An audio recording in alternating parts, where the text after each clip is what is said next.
നമുക്കൊരു കൊച്ചു മിടിക്കയെ പരിചയപ്പെടാം. കൊച്ചു മിടിക്ക എന്ന് പറഞ്ഞാൽ വളരെ വളരെ വളരെ കൊച്ചായൊരു മിടിക്കയാണ്. പക്ഷേ 100 മീറ്ററൊക്കെ നീന്തി റെക്കോർഡ് ഇടുന്ന ആളാണ്. ഈ കുഞ്ഞിന് വയസ്സ് എന്ന് പറഞ്ഞാൽ 1 വയസ്സും 9 മാസവും മാത്രമാണ്. പേര് വേദ പരേഷ് എന്നാണ്. അപ്പോൾ ഏറ്റവും പ്രായം കുറഞ്ഞ ഒരു നീന്തൽ താരം എന്ന റെക്കോർഡിലേക്ക് എത്തിയിരിക്കുകയാണ് വേദ പരേഷ്.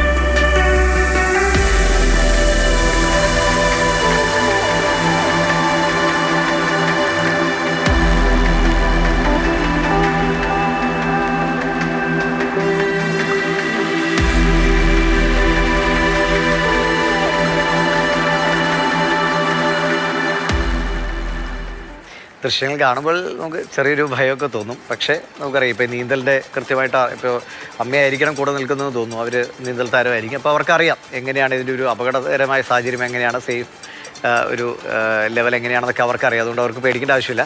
അപ്പോൾ അർജുൻ അതിനെക്കുറിച്ച് പറയും. അർജുൻ, എന്താണ് ആ മിടിക്കയുടെ വിശേഷങ്ങൾ? അമ്മയോ അച്ഛനോ ഒക്കെ നീന്തൽ താരങ്ങളായിരിക്കാം ഒരുപക്ഷെ, എന്താണ് പറയും? പണ്ട് മഡോണ സെബാസ്റ്റ്യൻ ഒരു ഇൻ്റർവ്യൂവിൽ പറഞ്ഞിരുന്നു, തനിക്ക് 1 വയസ്സ് മാത്രം പ്രായമുള്ളപ്പോൾ നീന്തുമായിരുന്നു, അച്ഛൻ കുളത്തിലേക്ക് എടുത്തിട്ട് നീന്തിപ്പിക്കുമായിരുന്നു എന്ന്. അത് വലിയ ട്രോളുകൾക്കും പരിഹാസങ്ങൾക്കൊക്കെ വഴിവെച്ചിരുന്നു. ആ സംഭവമാണ് ഈ ഒരു വാർത്ത ന്യൂസ് കേട്ടപ്പോൾ എനിക്ക് ആദ്യം ഓർമ്മ വന്നത്.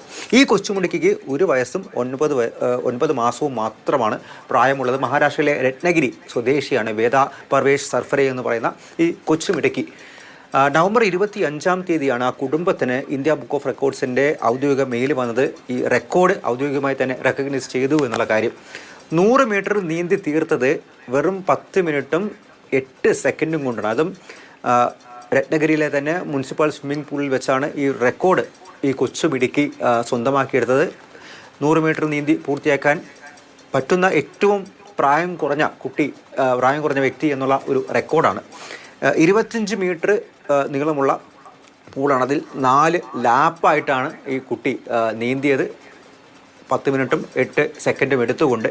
മാത്രമല്ല ഈ മെയിലും ഇന്ത്യ ബുക്ക് ഓഫ് റെക്കോർഡ്സ് അയച്ച മെയിൽ അവരുടെ ഒഫീഷ്യൽ ഇൻസ്റ്റഗ്രാം അക്കൗണ്ടിൽ അവർ പോസ്റ്റ് ചെയ്തിട്ടുണ്ട്. അത് മാത്രമല്ല നമുക്ക് ആദ്യം ഈ വാർത്ത കേൾക്കുന്ന സമയത്ത് ആർക്കായാലും ഒരു സംശയമുണ്ടാവും, എങ്ങനെ സാധ്യമാണോ എന്നുള്ള കാര്യം. അതിനടക്കമുള്ള തെളിവുകളൊക്കെ അവരുടെ ഇൻസ്റ്റാഗ്രാം അക്കൗണ്ട് നോക്കിക്കഴിഞ്ഞാൽ കാണാൻ സാധിക്കും. എത്ര നിസ്സാരമായിട്ടാണ് ഈ കുട്ടി നീന്തുന്നത്, അതിനെങ്ങനെയാണ് ആ വീട്ടുകാർ പ്രോത്സാഹിപ്പിക്കുന്നത് എന്നുള്ള കാര്യമൊക്കെ. സ്വിമ്മിംഗ് പൂളിലേക്ക് എടുത്തിട്ടാൽ മതി, ബാക്കിയെല്ലാം ആ കുട്ടി നോക്കിക്കൊള്ളും എന്നുള്ള അവസ്ഥയാണ് ആ വീഡിയോ എല്ലാം കണ്ടു കഴിഞ്ഞാൽ നമുക്ക് മനസ്സിലാവുക.